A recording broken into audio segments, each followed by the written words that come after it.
Calling Dublin, it's time for the Late Late Show to decide which song will represent Ireland in Eurosong.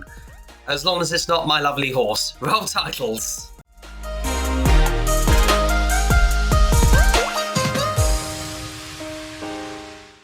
Good morning, afternoon, or even everybody. I am Jamie Jew, and welcome back to a brand new video where again I'm doing something a little bit different.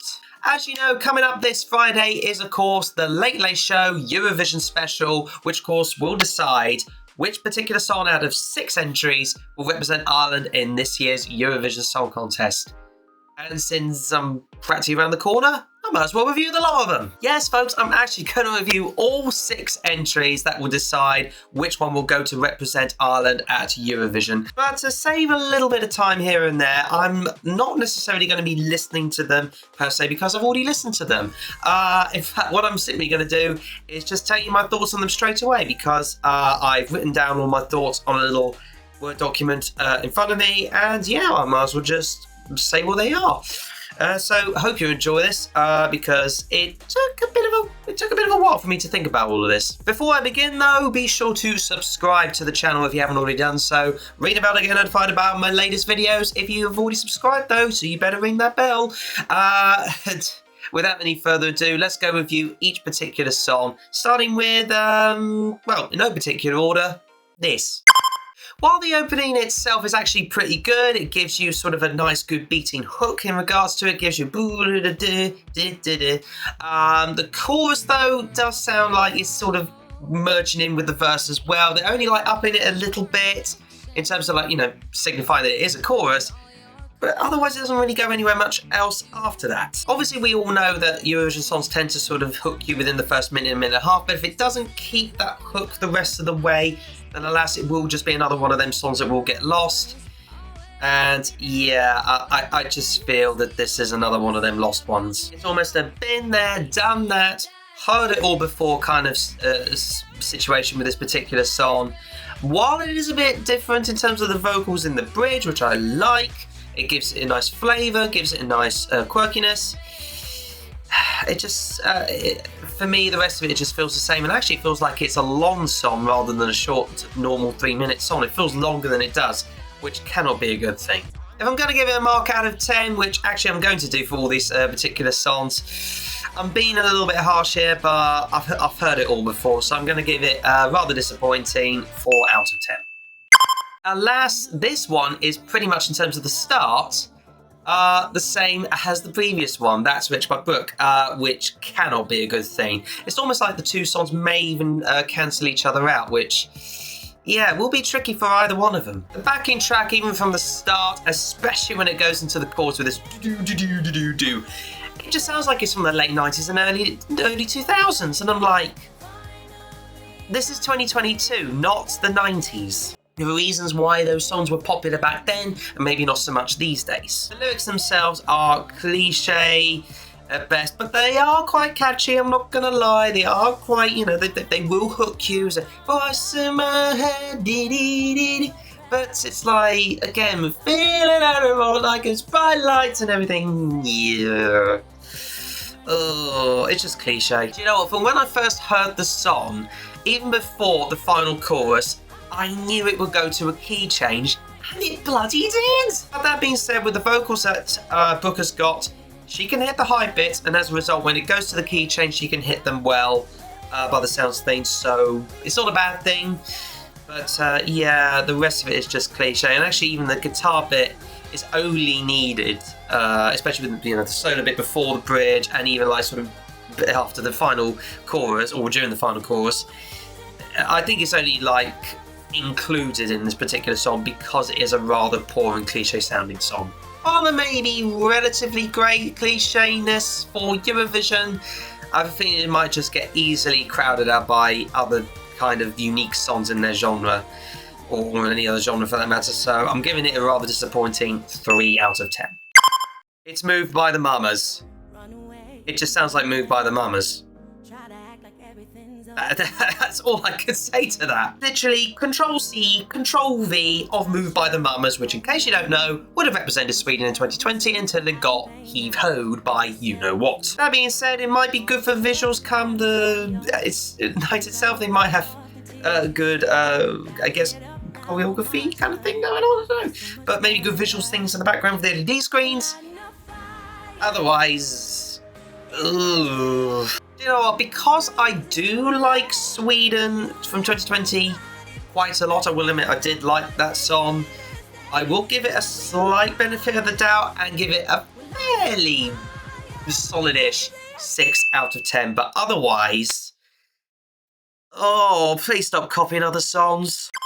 Probably the only ballad in this whole thing, which features, of course, a previous artist that did actually represent Ireland before, but failed to qualify. Probably doesn't really bode well. But nevertheless, it's another ballad whereby this one's a bit more gentle and it's a nice piano and vocals combo only at the introduction, which I like. What I have noticed is that Brendan's vocals in the studio version of the song, why have they adjusted it? It sounds fine as it normally is on stage.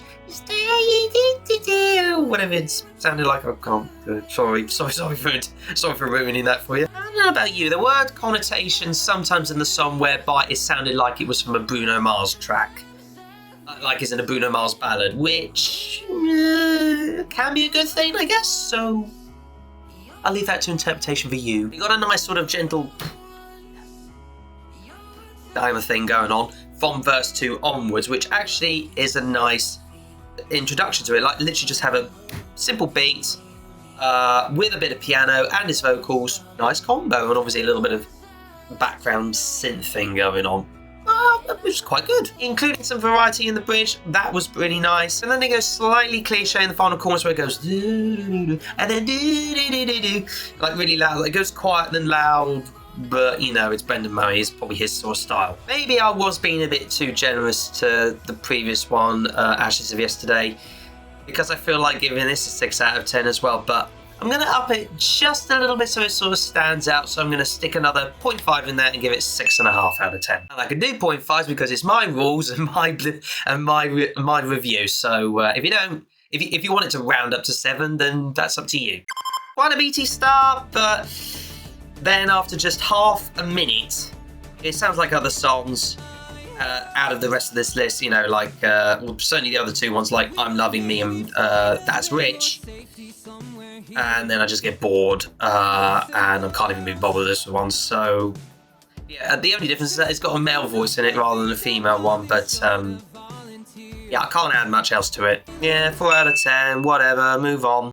This is arguably probably the standout one out of the rest of them. It's different in terms of its style from the start and carries it out in terms of its unique style all the way to the end. Da da da da da da da da da. That, if you ask me, dee dee dee dee dee dee dee dee dee, sounds simple enough, but nailed rightly, which is, if I'm honest with you, they do nail this right. It's very catchy. And I like the fact that they merge in 2 vocals in one in terms of the chorus only, but otherwise all you hear is just Miles' voice all throughout the rest of it. I suspect the other vocal is a female voice, but it just sounds like a little kid if you ask me. And yeah, honestly, I felt the most engaged with this one, with its story, with the way it sounds, and it's definitely the quirkiest out of all of them, but arguably really enjoyable. And I do like it in the bridge. Da, da, da. They might even do it come the Eurovision night itself and go. I mean, yes, okay, the chorus was repetitive as heck, but this time it actually caught me really well, especially the first time I heard it. Like, it's in my head all the time, especially out of the rest of these songs. This song stands out most to me. But it's not perfect, it's kind of simple really, but they make something so simple sounds so good. So I'm going to give it a bang solid job of 8 out of 10. But here is a big but in all of this. Even though, obviously out of all of them, I have put Yeah, We're Gonna Get Out of It by Miles Graham as the top in terms of my ratings, why do I get the feeling that's not the best song to choose? Because at the end of the day, you need a song that's of good sound quality, but visually great as well. Choreography needs to be right. The backing part of it needs to be right. The staging of itself, that's what I'm saying. The staging itself needs to be right, especially with the LED screens. Why do I get the feeling, yeah, we're going to get out of it won't translate so well from the studio to the stage? If I had to pick one that would probably sound best from studios to stage, it's actually Ashes of Yesterday. Even though it is a blatant copy, like, if anything, the Mamas would probably sue them if they thought how much of a copy it was. If you ask me, it's a tried and tested formula which would actually, given the right stage and given the right background and given the right push choreography, I think it would work out the best. But as an overall song, maybe it's too good for Eurovision, I don't know. But yeah, we're going to get out of it. I think should be picked for Ireland. If anything, it's a bit of a toss-up between the two of them, but it just depends on the visual stuff. But we'll see what happens come Friday night. And boy, oh boy, are we going to be entertained.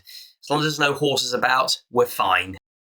Anyway, that about does it for my review of all 6 entries, and it has to be said it was a rather short but fairly detailed, I think, review of all 6 songs for Eurosong Late Late Show kind of thing going on. It's called the Late Late Show Eurovision Special, just go with it. You can, of course, catch it on the RTE player, which I will send a link in the description below if you want to check it all out. That will be on, I think, 9:35 PM on Friday night, where we will watch the show itself. It's basically like a talk show, but with 6 songs in the middle. But never mind what I think of it all. Please let me know what you think. Which song do you think Ireland should send to Eurovision 2022 to Turin in all its mighty glory? Please let me know in the comments below. Otherwise, if you like this video, be sure to smash that like button as good as hard as you can, like Sean Connery would. Subscribe for more if you haven't already done so. And of course, ring the bell to get notified about my latest videos. Catch you again in the next one. And bye-bye, everybody. Bye-bye.